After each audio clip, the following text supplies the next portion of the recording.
Hi, thank you for taking the time out to watch this video. I look at all the comments. I appreciate all the likes. Please like, share, comment, and subscribe.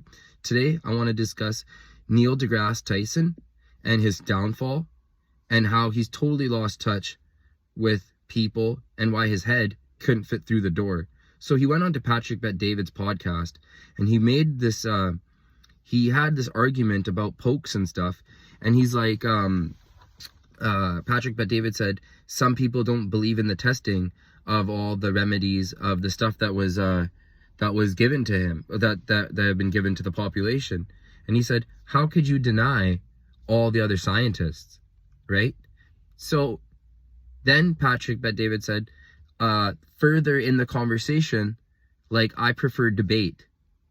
And he said to that, he said, debate is won by charisma and people that don't know what they're even talking about to win the debate. So let's just make this clear. Here's a guy from the Church of Science that's saying, one, don't question the officials and the elites. And number two, I don't care about debate and how it looks. I'm not interested in winning hearts and minds. So that's a little weird as well. But if you stop and you, again, peel back the layers, like we always do, you have to think that these people just think you're dumb. And I say this in almost every video. These people look at average citizens that have their own mind as completely dumb. And Neil deGrasse Tyson didn't help his brand in that interview. He made himself look very weird and completely out of touch. Full stop. So when scientists want to rule society, that's called a technocracy. And if today cars were invented today, these technocrats would never let us build a highway where people are driving 100 miles an hour or 60 miles an hour, zooming side by side next to each other, because they don't believe that there's general goodness, and these people have to overlord over the sheep. And it was so clear to see that this is a guy that didn't have any human soul to him to address the issues and the concerns regarding testing and long-term testing that people are having.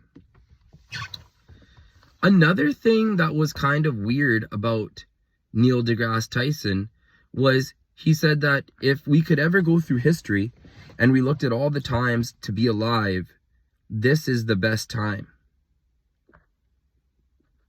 Fair. There's electricity. A lot of people are able to eat on this planet right now. There is some form of sustainability. Sure. I'll give him that. But what he said after that was that the reason why it's the best is because of gender equality and women's advancement. Man, that's where I feel like he lost touch completely. The biggest scientist, one of the biggest scientists allegedly in the world, is saying that boys and girls stuff, this woke crap, is the forefront and is the apex of our civilization. Doesn't make any sense, right? Because these are red herrings and diversions to make people argue. And what I want to say is that it's arguable if whether that's progress, first of all. And number two, Neil deGrasse Tyson sounds like he has to say whatever's told to him or he loses all face. There isn't the humbleness there to possibly maybe admit that he's wrong. And people just aren't taking that anymore.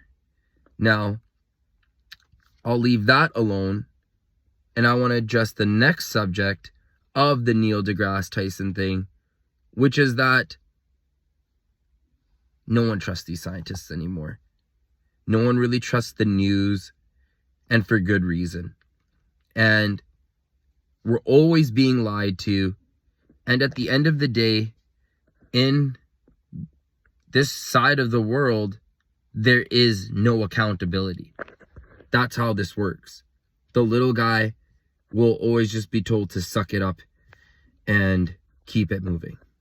So I always appreciate you taking the time out to watch these videos, liking, sharing, subscribing, commenting, and we will discuss this further. This is part 1 of why it's completely asinine to trust the technocrats, the media, and the people trying to help you.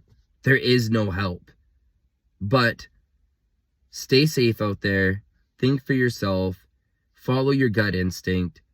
And I want to say, please try and be polite. That's all. Peace.